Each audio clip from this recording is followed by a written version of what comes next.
ঘুরিয়ে ঘুরিয়ে দেখলি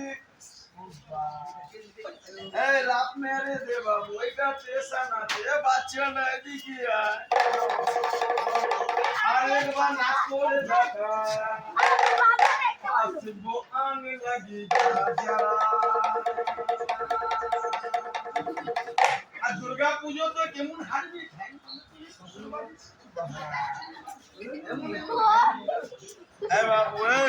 সত্যি বলবি এটা টেনশন আছে আর দু চারটা নাচ গানা আর এটা টেনশন সব মা দিদি বাবুদের হাত তুলে আশীর্বাদ করবি এই মাথাটা ঢুকিয়ে সবার কাছে যাবি কাউকে মারবি ধরবি কামড়াবি আচড়াবি এ বাচ্চা দুধ খাওয়াতাম কোন হাতে নিবি যে বাবুরা 10-5 টাকা খাওয়াবে বাবুদের ভুলে যাবে তোদের কোন বাবুরা দিলে হাতে নিবি মারবি না ধরবি না কাউকে কামড়াবি না পাড়াগ্রাম যাওয়া হলো ও পাড়াগ্রাম भी যাই বর্ষা দিনে যাই তোদের তো দূরি ছাড়বো সবার কাছে